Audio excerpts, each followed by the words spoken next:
Good morning. I am Steve Weber. Welcome to the American Gumption Morning Show.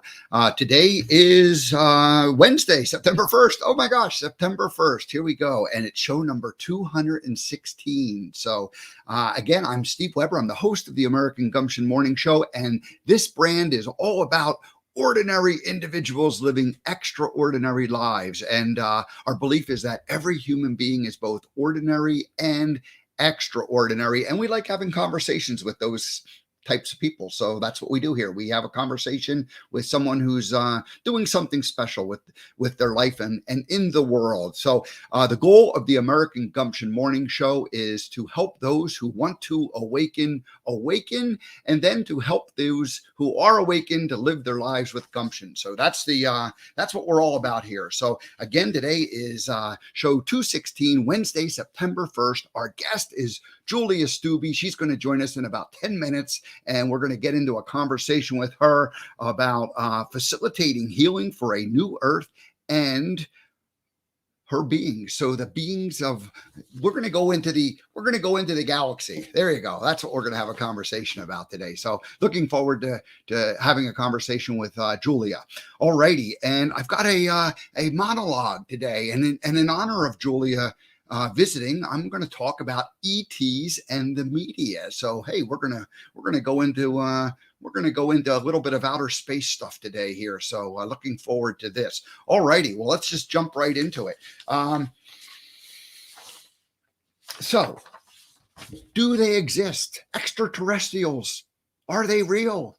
You know, that's been the question all along. And if you kind of believe they were, I think most people kind of believe they are, but there's no proof per se. I mean, nobody's shown us a crashed spaceship or a body in theory, and supposedly they exist, but hey, but we've seen lots of movies. So this is media and ETs and the media. So that's what I'm going to kind of focus on first and foremost. So radio, the War of the Worlds. When my father was a boy, there was a 1938 radio program, Orson Welles, actually H.G. Wells' novel of 1898. 1898 was the H.G. Wells novel, War of the Worlds, and the 1938 program, Orson Welles. Yeah, I don't know about H.G. Wells and Orson Welles. What's the connection there? Are they related? I don't know that. But anyway, this idea that spaceship landed, and my father, he was like 9 years old at the time, and he says he remembers kids coming down the street saying, "Oh my gosh, the Martians have landed," and created a big fear and panic. All right, so fear and panic, kind of a theme that goes in our world that we live in. But we're coming out of that.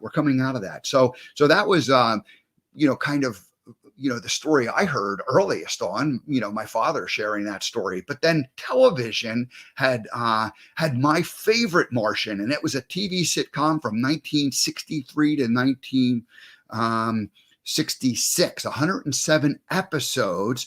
Ray Walston was Uncle Martian, 450 some years old. He crashes, and Bill Bixby was Tim O'Hara, and I think he was like a reporter, and he somehow sees the spaceship crash and goes out there and he rescues Uncle Martin. And then it was this silly thing about, him being the Martian and living here on Earth. And so, but he couldn't tell people that because nobody would believe him. So, it was like this secret type of thing. So that was, I was only, 5 years old at the time, but I do remember watching like reruns of it.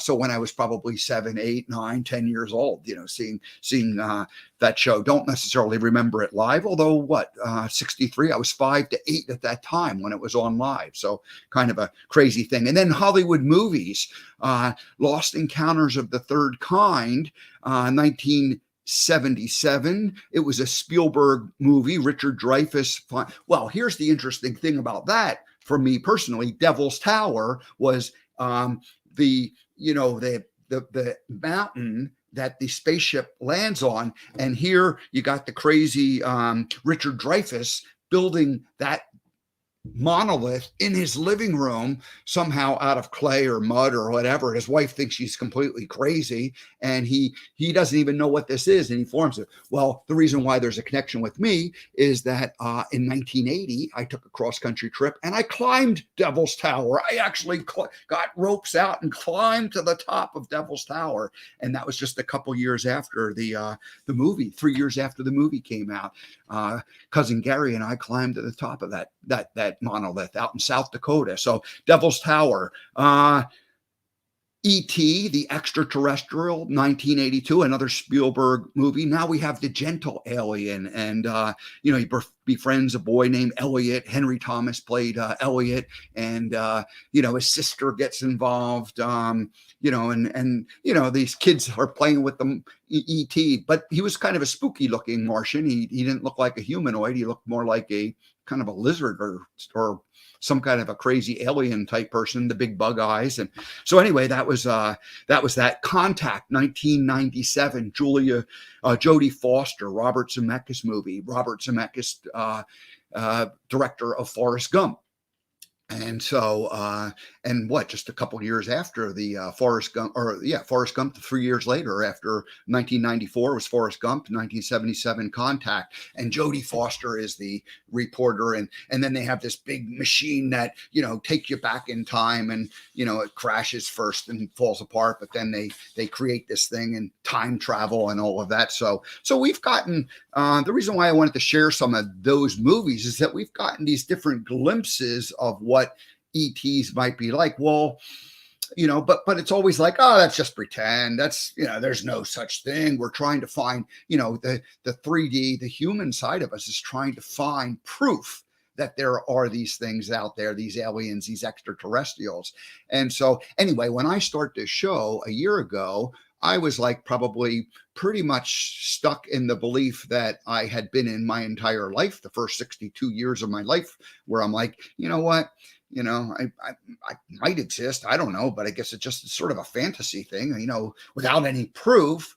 How could this possibly be true? So one more piece of this puzzle that we've been hearing about is Area 51. Okay, that's the government military base out in Nevada, north of Las Vegas, and Art Bell and George Norrie, the Coast to Coast AM guys. I listened to that in the middle of the night many times, like in the 90s. And, I was an Art Bell fan, and I listened to it, and it sounded crazy. And yet, at some reason, it was intriguing. It was listening. And of course, that was all about with Art Bell, it was all about Area 51 and like what's back there, right? What are they hiding? What are they hiding? That was always it. And there was ideas of, talk about advanced technologies and different types of life forms. And, you began to start, I didn't, not so much from that, but since then, since I've started this show a year ago, I've had multiple guests who have talked about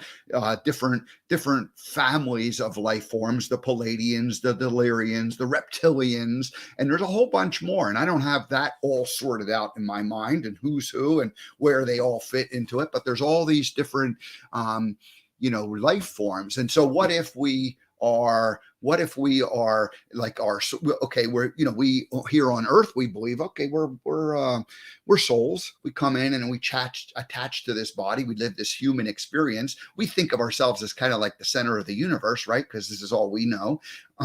But what if there's multiple different universes out there, and life forms and planets to sustain life and different types of things. And so our souls might go and be one type of a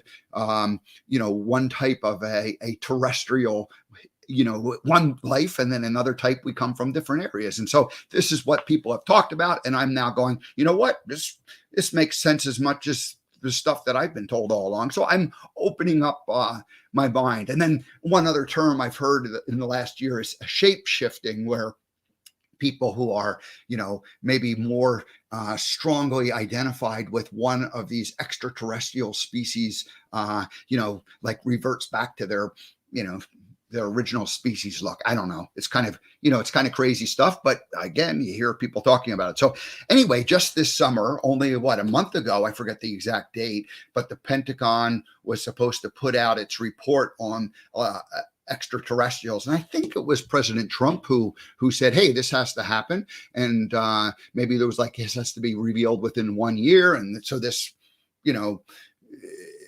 edict got or executive order or whatever it was said, hey, the Pentagon has to make a reveal. So they did send out a report. It was nonsense. It was very like, oh yeah, there's been these like unidentified connections, and we can't explain it. We don't know what it is, So it's all the same nonsense. There was no reveal per se, but that was what was supposed to happen. And that just happened a few, like in the last 6 or 8 weeks, something like that. So what is the truth? Well, what is the truth? That's really what I think we're after in terms of we're curious. We all kind of believe something. Most of us believe that there's, we're eternal beings and we come and we participate in Earth in human form for this particular lifetime. And we forget like what had happened to us in these past lifetimes. But as we continue to evolve and expand our thinking and our capabilities of thinking and move more from that 3D consciousness, the physical, to a 5D consciousness, a love-based awareness, then and of course passing through 4D, which is kind of that transitionary stage. I feel like I'm certainly in that 4D realm where you're opening up your mind, you're believing, whoa, is this possible? Is this possible? Is this possible? I don't know. So anyway, the longer the more I try to look at what the explanations that I've been told throughout my life are, the more I go, that doesn't make any sense. And so anyway, I'm now open, and I've had enough conversations with enough different people on this show over the past year that I'm like, hey, let's just explore this idea. So people feel like they have the ability to connect and to communicate with different life forms, different groups of people throughout the galaxy. Then who am I? First time I heard it, I'm like, oh, this is crazy talk, but then you just start thinking about it and you go, oh, well, what if? So anyway, that's where I'm at. And I thought I would share that. And I really wanted to share it because Julia Stubbe, our guest, I'm going to introduce in just a second, is really the the motivation for me sharing that with you, because she has the ability to communicate with these. And so we're going to explore that. We're going to keep an open mind, and we're going to figure out how this all came to be. So Julia, are you there? Welcome. I am, Steve. How are you? Doing good, thank you. Welcome to the American Gumption Morning Show. We've gotten to know each other the last couple of weeks a little bit. We've had a couple of conversations, so it's not like sometimes I interview a guest and it's the very first time I talk to them on the show, and other times we've gotten to know each other a little bit. So I'm glad to welcome you here. So welcome. Well, I am really grateful that you're having me here, and I did want to bring up one of my favorite E.T. movies is Arrival with Amy Adams. Okay. Have you ever heard of that one? No, I haven't. Arrival with Amy Adams. All right. Yes. It's a 2016 movie. Okay. And that touched me. I must have watched that probably 5 or 6 times. Where, and I don't want to do any spoilers, but it's where these beings come in and they communicate through like a symbol language. And it's because there's no time or space. So they showed how to travel back and forth through time with this. And so it shows part of the fear, but it also shows as far as what's one of the possibilities. And it's like, so where does this come from? You say, does it come from imagination? Well, it does, but imaginations are the seeds of reality. So where do those seeds come from, if not possibly somebody's experience? Yeah. As far as that goes. So I think there's always, in all the stories, the movies, and it's like, it's fiction. Yes, it's fiction, but there's always some kind of grain of truth underlying. Yes. No matter what the genre is, there's something there that sprouts the idea, that comes from the idea. So yes. Anyway. Yeah, no. Check that movie out, and I don't want to hear what you have to say about that. Yeah. Good. Well, thank you for that. So here, before we really dig into your story and what you're doing today, let's go ahead and we have two important rules that we have to abide by here at the American Gumption Morning Show. Are you a good rule follower, Julia? It depends on the rule. I think you probably are like me, and like, you're going to resist rules. Anyway, here they are. So they're not complicated. I as the host of the show, I get to read a brief bio of who you are, so that people will know. And then I have a song that I've designated as the first time guest welcoming theme song. So I get to play the song to welcome you. So and then after that, it's like there's no more rules. We can. Well, so those are your rules. See, I just have to sit here and watch your rules. I don't have to do anything. It's not like you're making me dance on the table or anything. No, it is like we're good. You just have to be polite and let me humor myself during this. Yes, I allow it. Have a good time. All right. Let's go ahead and tell people who you are. So Julia Stubbe is a gifted energy intuitive channel and teacher specializing in assisting others to wholeness through self-empowerment. Julia uses a holistic approach. She interweaves many healing modalities to find a deeper understanding of physical and emotional dis-ease. By peeling away the layers of surface challenges and blockages, and understanding and realization of issues are exposed. Yes, let's get to the root problem of things. Let's no more band-aids on what the what the symptom is here. This allows deeper issues to come to light and facilitates healing and life transformation. Julia channels multiple galactic and multi-dimensional beings, sharing energetic transmissions that clear old programming and activate creative DNA coding, elevating your vibration and frequency to support you on your journey of unfoldment.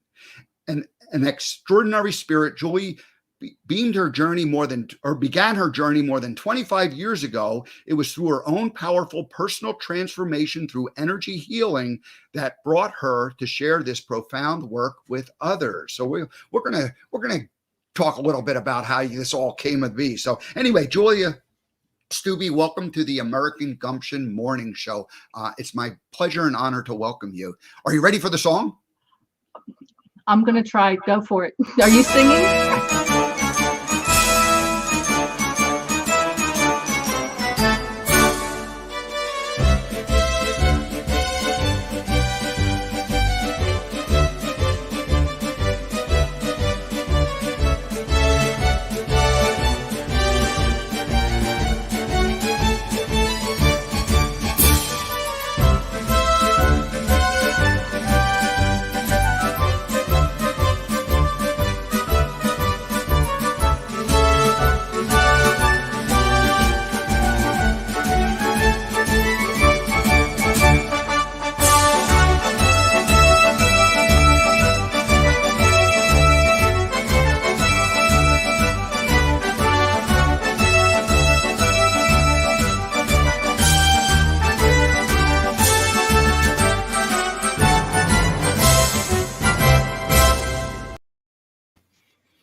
Have you ever had a marching band welcome you to a broadcast before, Julia?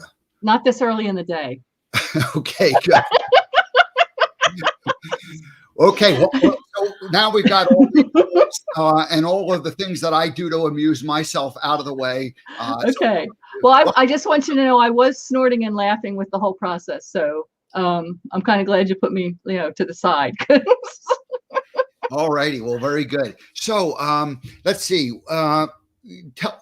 Let's start out with, before we get into what you're doing today, tell people, because this is, if you're, working with extra or galactic different peoples and universes, that's not like, people don't just like start out that way, maybe, or maybe they do. But so tell us, what was your earliest memories of like feeling like you were different or you had a unique ability to connect with different beings? Well, I was clairaudient and a high-level empath as a child growing up. And I still have a memory when I was young, like 4 or 5 years old, going out at and looking up at the sky and saying, "Why did you leave me here? When are you coming back for me?" At that age, I had that. And through like high school and stuff, I was reading books about ETs, and we're talking about like in the early 70s, mid 70s. So it's like, and my friends would be reading like romance novels and this kind of novel, and I would say, "You got to read this book. Look at this stuff on the ETs and the aliens." And they would just say, "You just read the weirdest stuff." And it's like, I just felt that connection as far as that goes. So as far as connection with beings, that's been there. Multi-dimensional beings, there's also not necessarily galactic beings, but there's also like those between worlds. So those that have crossed over, but haven't, but still come and visit me. So I had that experience growing up. Clairaudient is where I don't read minds, but I hear people's thoughts. So stuff could be coming out of your mouth, but it wouldn't match your thoughts. So I could always tell when people were lying, or I would answer questions. I would know things ahead of time. So being different was just who I was. I don't know. What else do you want to know about that? Well, let's differentiate between galactic and multi-dimensional beings, because you kind of hinted at it, but go a little deeper into both. What do you mean by, what is a galactic being and what is a multi-dimensional being? Well, they can be one and the same as far as that goes, because a lot of us, like when we want to see ETs or see aliens, we want to see something in the physical form because that makes it real. What I communicate with is many of the multidimensional ones that are in the 5D, 6D, and the upper dimensions. Those are that are more of an, when I see them in my mind's eye, as far as when I see them and I connect with them, it's more of an etheric body or a translucent body. When I do journeying and I go to different places, they seem more physical and they have more substance when I do that. So multidimensional, as far as that goes, and galactic to me are almost one and the same, because as far as physical bodies go, I may have met galactics here on Earth or ETs on Earth, but they're in a human form. And like with my favorite Martian, it's like they are here on a mission as far as that goes, and they're not like, "Oh, here, look at me, da da da da da." They're more of a covert operation as far as that goes, if that makes any sense. Is there any reason why we should be fearful of these different beings? I mean, that's one of the stories that we've been told, is like, if there was these creatures, they would somehow need to be feared. Well, okay, so my belief is, this is my belief, is that when you're working with the multidimensional beings, you still have to use discernment, because there's tricksters out there. So when I communicate or something channels through me, I have the clarification that they must have be divine love or higher vibration to even channel or work through me. There are lower vibrations and they can play with you because it's like, and mess with you. Some of them are like that. It's just like humans. You have that higher, they have higher vibration humans, you have a lower density, but as a whole, those fifth dimensional and upper dimensional beings are here, and they've gone through the experience of what Earth is going through now. So they're here to support us, but they're not actively interfering so much. They are, from what I've been told and shown, is they have prevented like nuclear war and things like that, that they won't allow that to happen to us. But right now, with this awakening and this unfoldment, it has to play its course, because people have been compliant for so long and asleep and under the programs. And it doesn't mean everybody's going to wake up, or everybody's going to wake up at a pace that you want them to. It's all on their own. So, and how it's going to unfold, I really don't know, because the energies are always shifting and changing. And it's just a matter of keeping my vibration high, staying out of fear, because fear lowers our vibration. It affects us physically then. And just trust that we're fully supported on all these dimensions. You mentioned the idea that you've put up a boundary and you said, okay, I'm only going to communicate with beings that are of a certain vibration, we'll call it the love-based vibration, a higher vibration, as opposed to the lower vibrating people. That's really similar to what we do, or we have the choice to do in our own lives, our 3D life here.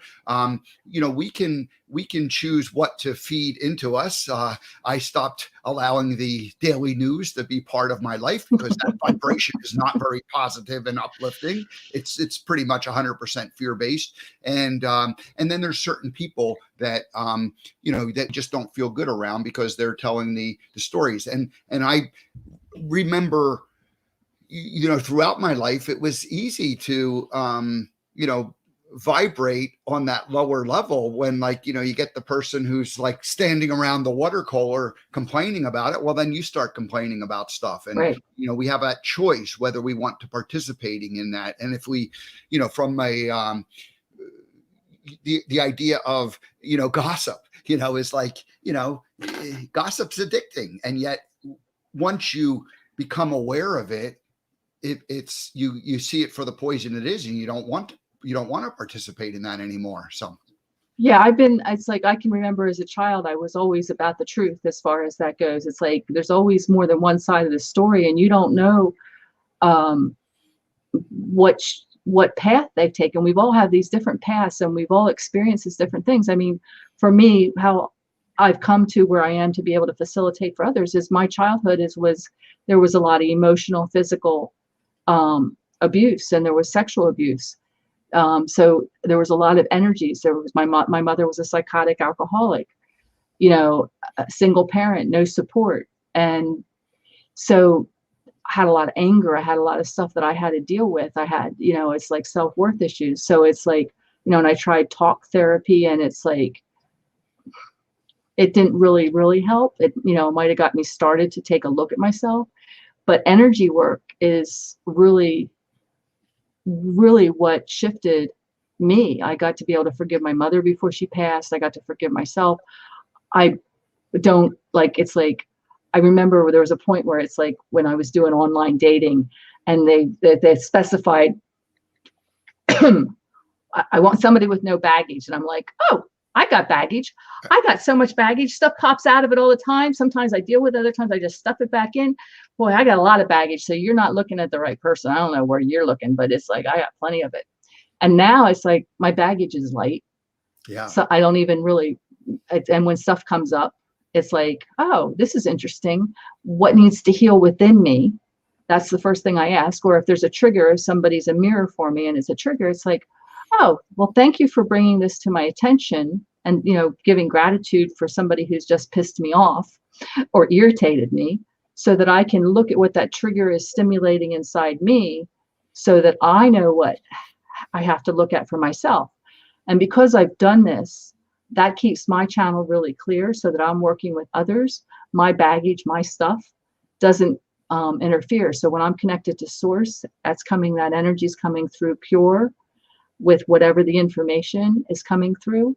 So it doesn't get convoluted with my stuff. And I don't heal anybody. I just a channel or a conduit for the energy. It's the energy and the information that comes true. And then I empower others to empower themselves to heal. That's the way I look at it. One more question about the early days, and really it's more of a commentary, and it's going to be like, how did you transition out of that? But you were this, maybe a bit of an odd duck as a child, in the sense that you were reading things that other kids weren't interested in reading, and your home environment was not like a safe, protected, nurturing place. There was issues that went along. What was the point, as a young adult or as an adult, where you finally were able to see that, and where the light bulb went off and you went, okay, let's forgive, because these people were just human, and let's forgive myself, most importantly, because self-forgiveness is ultimately one of the biggest lessons we're here to learn. Yeah, I would say what really assisted me is the birth of my son. Because when I was in my 20s, there was a lot of anger, self-destructive behavior. You only know what you know. So you repeat what you know in those patterns. And I didn't think I'd live to see 30. And that's the way I lived. I was going to, and then I hit 30. I'm like, oh, this is interesting. Now what? And then, so I had my son, and through my son, memories came up, the childhood memories of the abuse, of the things that went through that I had blocked out in my mind. But the body still was holding all that information, was holding that, and it was causing that dis-ease as far as that goes. So being able to see that, and then what was the turning point for me is I had been in a car accident, and I was going to a massage therapist, and she had to have both her hips replaced. So she sent me to another massage therapist who did shamanic work. And this is Ann Picone, up to Pathways and Healings in Reading, Pennsylvania. And she's a great massage therapist, but she's also a great body, energy worker. So she touched my heart chakra, and the pain literally shot through my back and down my spine. And it was excruciating. And I knew I was in the right place. I knew that pain actually made me believe. So I started working with her to work with my inner child, to work on the forgiveness. And then through that process, I got to forgive my mom before she passed. It took 2 years for my mom. My mom had been diagnosed with lung and throat cancer, and she was in Johns Hopkins. And I went to see her, and we didn't have a healthy relationship. It was like, and I gave her 2 weeks to live. I couldn't, imagine her living longer. She hung on for 2 years so that we could do the forgiveness process while she was still alive. So she needed it and wanted it as much as I did. And we worked through that. And, so it was like the process, it's a process. It's like you're doing the layers of the onions. It's like it was an event to get your life all screwed up and your emotions all and all this physical stuff. That was like a process too. So it's also a process for the healing process. It's not an event. It doesn't happen overnight. But if you work on yourself, you make progress as far as that goes. And now the way the energies of the planet are, things can really accelerate rather quickly. And they can, because if you're willing and you can see that and you're in that different place, if you're willing to work on yourself, you can make strides in transformation a lot quicker than we could 30 years ago. Yeah. I liked what you said, and I'd like you to expand on the idea that our bodies hold energy, even though the physical incident or issue happened like a long time ago, and you almost forget about it, or and yet the body is holding this. I kind of like learned that myself in the last couple of years when I physically got rid of all of the stuff that I had in Montana. I had moved to Montana, and I had this dream, and almost immediately upon going there, things started unraveling in terms of like how it was supposed to, unfold. And so then I was stuck with all this stuff that I had that I really didn't need any longer. And I ultimately decided to let it all go. And the actual process of physically letting go of things was super great for me, but there was also a physical part that released during that process. And fortunately I had a friend and a coach who explained that to me. And when I first heard it, I thought, this is crazy. I'm just getting rid of stuff. And I didn't realize that stuff that I was getting rid of was actually releasing energy that was stored in my body too. Would you just talk about that, how the body works for someone who's maybe not aware of that? Yeah. Well, some things in our mind we block out because it's too painful for us to even comprehend. Like, as far as, sexual abuse from, that or that, and the violence, and it's like, and that trauma of growing up that way. So you do what you can to protect. For me, it's like I became a chameleon. I became whatever I needed to be to stay safe, as far as that goes. And we could talk about maybe on another show, walk-ins, because there was a time when I was like between 18 months and 2 years old that my mom, so this is let me back up. So when I was doing this work with Ann, and we did this inner child work, she took we regressed, and I regressed back when I was between 18 months and 2 years old, somewhere a toddler. And my body was so hot, and it was so painful. And I actually was talking baby talk through the whole thing. It was like, whoa, where's this coming from? And then all of a sudden my head hurt, and I'm like, and then I couldn't breathe. And then I was like just panicking as far as that goes. And then when I came out of that session, literally water, I filled like 3 paper towels of water with the water that was coming out of my lungs, because the situation was my mom was giving me a bath. And I remembered after I went through this process, she was giving me a bath. The water was very hot, so it made me cry. She didn't want my father to hear, because he was my birth father to hear, because he was very violent as far as that goes, because they were both alcoholics at the time. So she pushed me underneath the water. I hit my head. My lungs filled up with water. And then I came out of that. And then the body had held all that water, that memory, in my lungs. So it came out in a physical way, which was really amazing and scary at the same time, as far as that goes. So the incident was still being held in my body. And that was my first like near-death experience as far as that goes. And we could talk about this maybe on another show, or maybe you want to go down this rabbit hole now. Is I had a walk-in come in that actually took over my body, and we shared it so that they could physically keep me alive, because otherwise I probably wouldn't have made it, because of the environment that I chose when I chose this lifetime to come through. Because from memories, I had a previous lifetime that was very quick before that, and I had been hit by a car as a toddler. So they really wanted, because I had a lot of work to do on the planet, they really wanted to keep me here for this lifetime. So that's why they had the walk-in come in, and that's a whole nother can of worms and a rabbit hole we can, if you want to go down, because that's like, what? We'll save that for another time, but let's touch on the idea, because this is new to me since I've been doing the show. And so that's only a year, having this conversation where I really get it. The idea that we choose to come into this lifetime knowing some of the challenges that we're going to face, or maybe we know exactly the challenge we're going to face, and then we get here and we forget it. And we have to, learn it. So talk about that, because that is that kind of blew me away when I realized and really got it.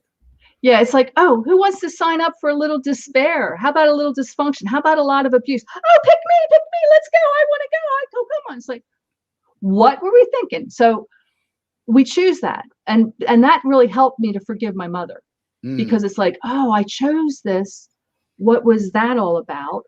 And I chose this so that I could be more empathetic and I could have these experiences. However, there's still free choice, and there's still some things in there, because I will tell you this, it's like after my mom had passed, I had this conversation with God. I was actually like, and at that time I was still thinking God was outside of me as opposed to God's inside me.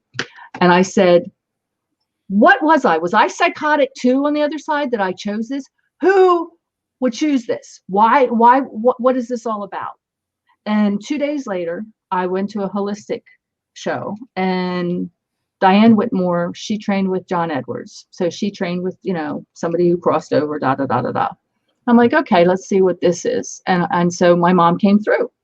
She came through. And the first thing she said was that she was sorry. And the experience, I knew it was her. I could feel her energy. I could feel the tears coming down my face. And the first thing that came out of Diane's mouth, I hadn't said anything.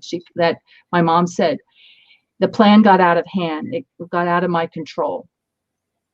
So the original plan wasn't quite as drastic.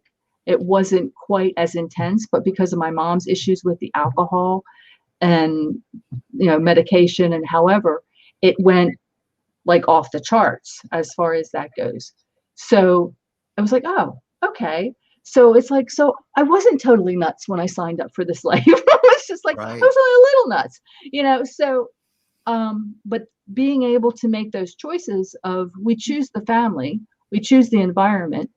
And most of the time when we choose our family through past lives. We've experienced lifetimes with them before. So there's these patterns and these cycles that go through and go around and round. So when we work with that energy, there's two ways you work at it. You can work through the past lives where you spent lifetimes with that person, and you can also work with the ancestral healing as far as that goes, and clearing the subconscious emotional trauma through that. And you will find that you actually maybe existed in a past life in that ancestral line as well. So you might have been your great, great, great, great, great aunt or great, great, great, great grandfather. So that's all those dimensions and that quantum all mixed together. So when you're working with it, it's like that quantum entanglement. It's like, so like, what can we do to clear that energy from that, so that we've awakened our coding and our DNA in this lifetime? It's like, oh, and we forgive and we let go of all that. And so we can become more whole, and we can become more remembering of who we are and why we're here. The way that journey begins, the way it was described to me once, that I found kind of humorous, and maybe it works, I'd like to share it, is that imagine we're in the other realm, we're in the soul world where we're not physical, and then we're deciding that we're going to go back and join start a new life. And okay, it's going to be here on planet Earth, and we know these other souls. We've had relationships with them in our other lives, and like the way it was described is we're in a gymnasium, and it's like, okay, who wants to be the 2-year-old child who gets banged on the head and swallows a bunch of water? And Julia raises her hand and says, I'll do that. And then it says, okay, who wants to be the abusive father who is going to, create hell for little Julia? And another person says, oh, I'll do that. And, it's like we enter with like a free will and a choice. And then there's like a basic script as far as what you want to experience and what you want to learn. Mm-hmm. And then there's also like the mission as far as that goes too. So it's like, so first you have to do the learning, and do the healing so that you can remember.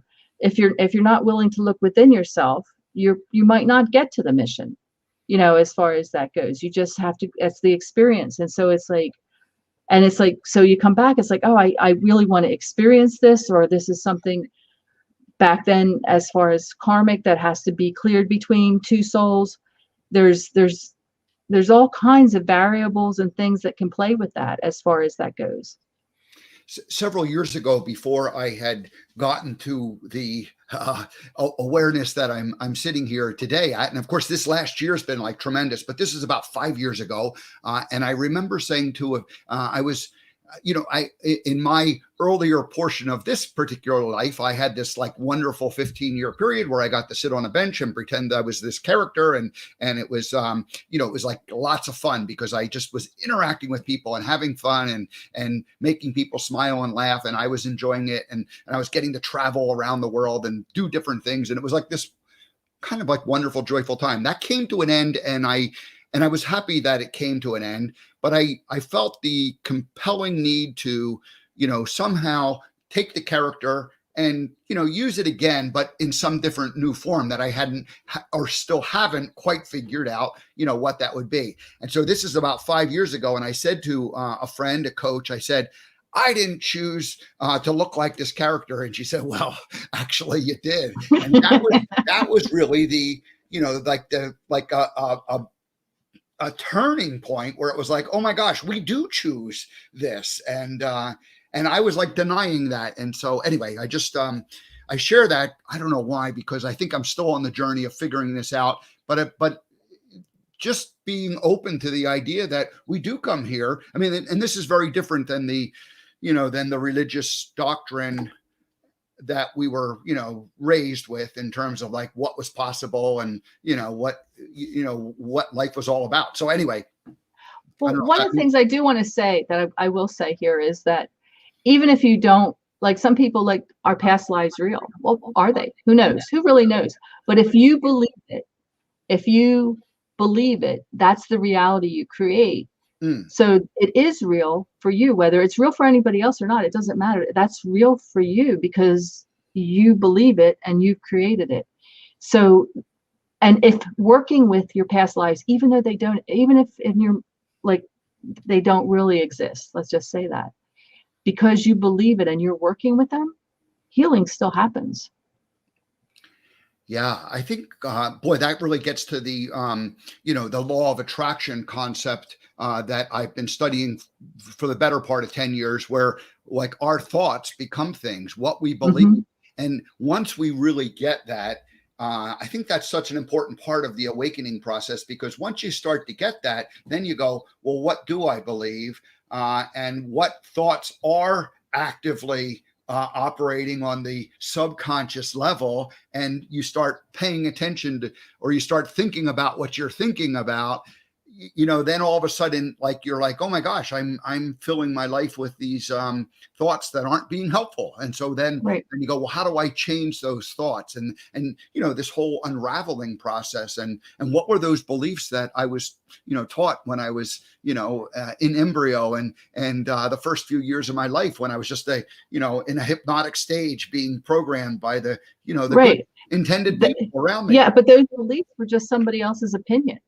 Yes, but they became our beliefs. Right, because we as a child, it's like, oh, that must be true. My parents said it, or my teacher said it. It must be true. So they're just somebody else's opinion. So it's about letting go of that, Yes. and getting back to our divine blueprint, and being able to know how powerful we are, that God, the universe, is in with each and every one of us, that we're all connected, and knowing that our thoughts, our words affect everything. Our ripples go on and on and on. So, like, a lot of clients come to me, it's like, well, I don't know what my purpose is. And it's like, it doesn't necessarily have to be something big and huge.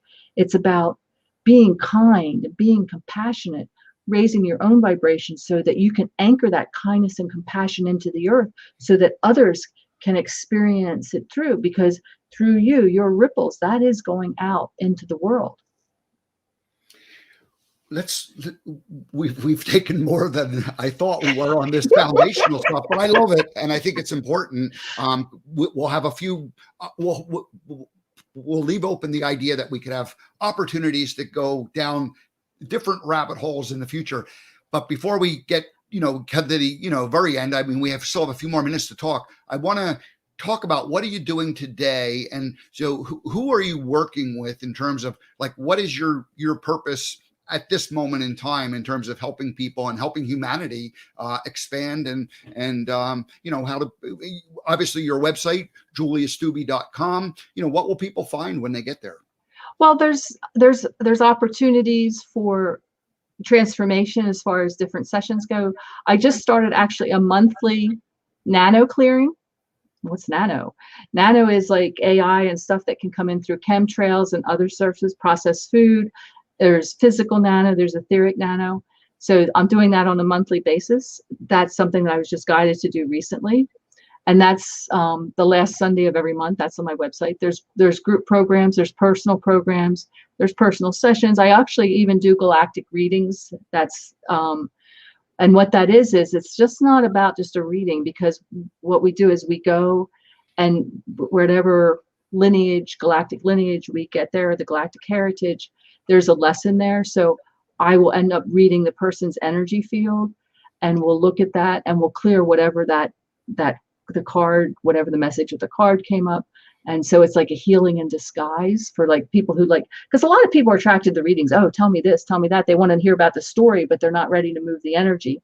So it's the way Source connected with me was say, well, we'll offer them these readings, but it'll still work on their energies, and it'll like sneak it in as far as that goes. So that's a lot of fun too, as far as that goes. I also have a YouTube channel which has a lot of free content. So there's healing processes, there's tools for empaths, there's meditations, there's taste of healing is like little mini samples, so that if you want to, like, what is it like to work with me, you can get that information on there.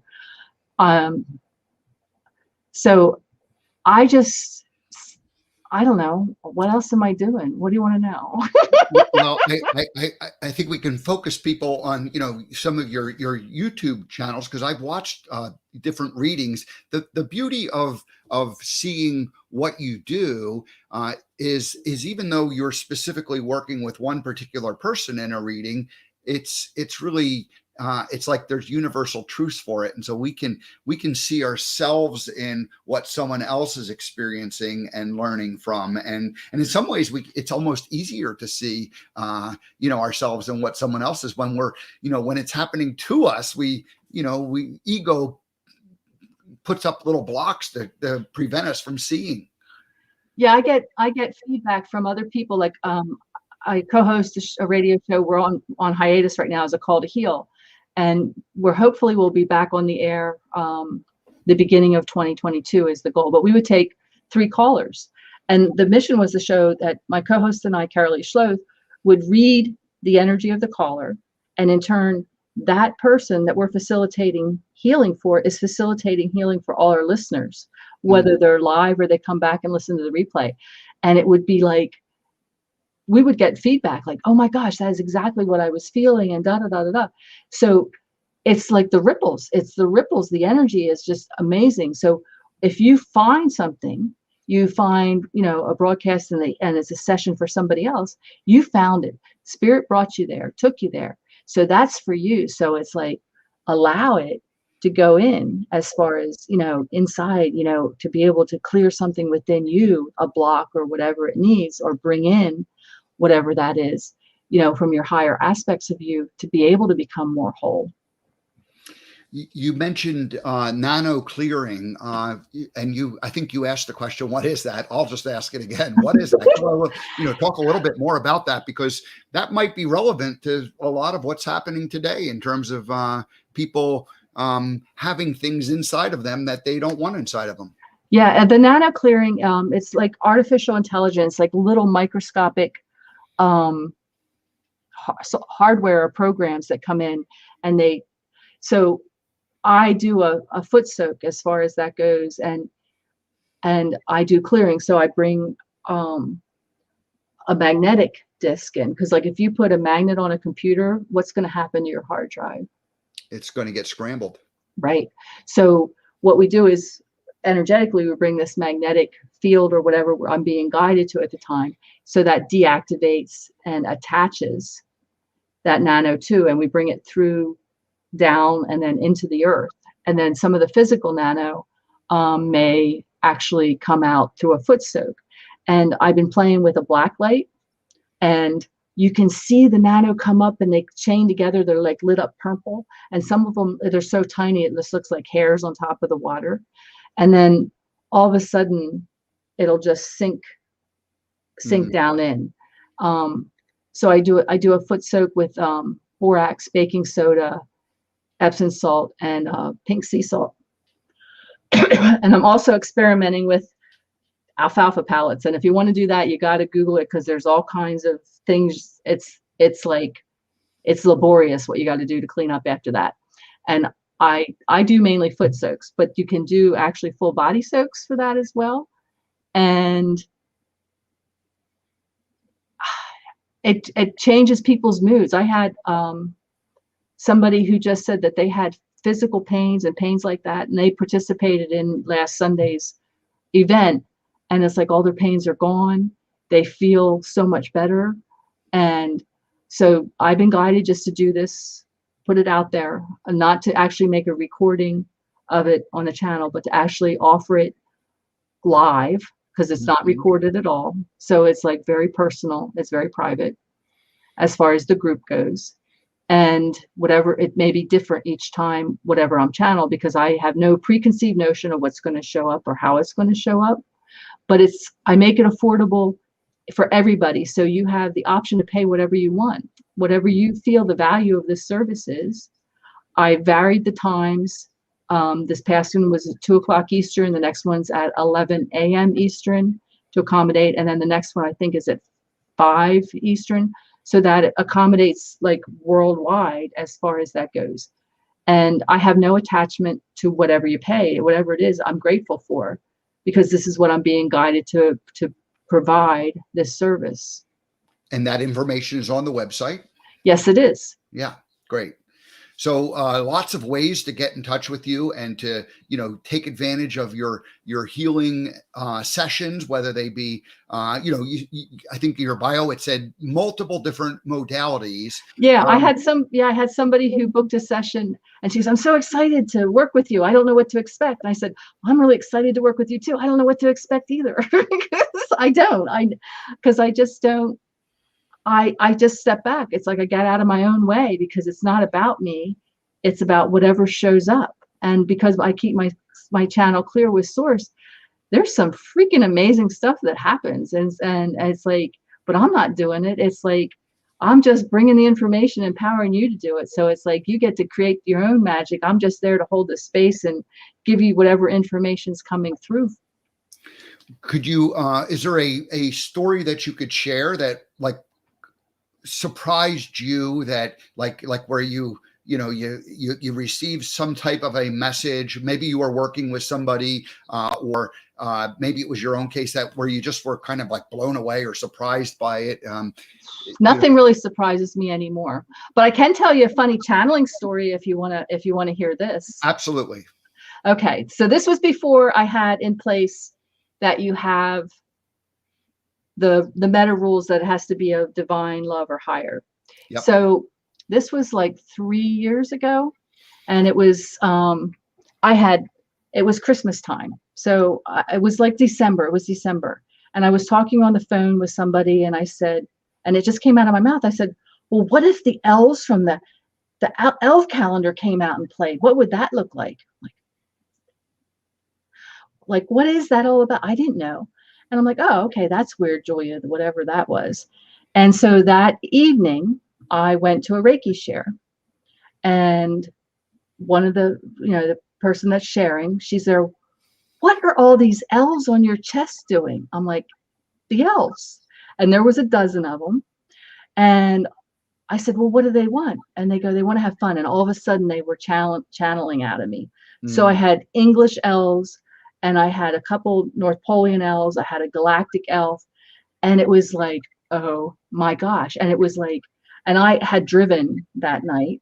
So one person was kind of aware of who I was. The other person sitting in the back seat, deer in the headlight, because these elves are channeling through me, talking da da da da da. And I have no control over it. I literally hit myself in the mouth like 3 times trying to get them to be quiet. And what I figured out was, so this is like woo-woo for everybody, is in October, I had been away and my cat Dylan was here, and he's an interdimensional being. And he usually will disappear for hours at a time that I can't find him physically in the house. So he goes to these multi-dimensional parties, has a good time. I was like, well, Mom's away. Let's have a party here. So he had invited these elves and a whole bunch of others. And I had seen the party in October. I saw what he was doing. So I knew he had like all these etheric beings, and I'm like, okay, whatever, Dylan, can we just make sure they all go home? Well, apparently the elves didn't go home, and they had been trying to get my attention for a while. So I had to work with them to find and get them to go home. And that was like a 3-week process to get them all completely back into whatever dimension they came from. Wow. So, So how were these creatures not a love-based creature that you wouldn't allow them? Well, I thought they might be love-based. They just might not be of a higher dimension of love, that really raised vibration. They might be little tricksters as far as that goes. And when they're higher dimensions of this love, then they don't really use or take my energy away from me. When I'm working with the lower vibrations, they tend to feed off your energy. So that's why it's really important to come in with that discernment as far as that goes. So, but I was like, that surprised me, because that was funny, because when she said these elves are on your chest, I'm like, and I just had said that to this other person on the phone about the calendar. I'm like, okay, I'm listening. What do you guys want? Well, Julia, our time today has come to an end, but we certainly could invite you back again and go down any number of rabbit holes and have some more fun with this. So we'll just we'll look at our calendars and see if we can't make that possible. I would love but that. I want to give you the last word in terms of, what would you like to share? I just want to, be kind, be compassionate for yourself and for others. And in doing so, you're just raising your vibration. In turn, your ripples are magical. So if you don't know what else to do, just choose that. Be kind and be loving and raise your own Compassionate. vibration. Yeah, I love that. So And to others as well, because it's like, but be kind to yourself and to others, and then that raises your vibration, and that anchors that energy, that frequency into the earth. And right now we could use a lot of kindness and compassion. So if you don't know what to do, I mean, that's the place to start. There might be a rabbit hole to go down, what our world is currently experiencing. So my goodness. But Julia, thank you so much for joining us. Thank you. We will welcome you back again in the near future. All righty. Well, that was fun. I didn't know exactly where Julie and I were going to go. I knew we were going to have fun, and I knew we were going to explore areas. And I was really trying to put myself out there a bit more in terms of, these things that just a short time ago I would have said, I'll never, this is too Kooksville. But I'm allowing myself to believe that, hey, this is all possible. And, a lot of the stuff that I learned all those years ago, that doesn't seem to be working anymore anyway. So why not be open-minded and create new possibilities for ourselves and for all of the world. All righty. Well, that's it. I'll see you next time. Have a great rest of your day.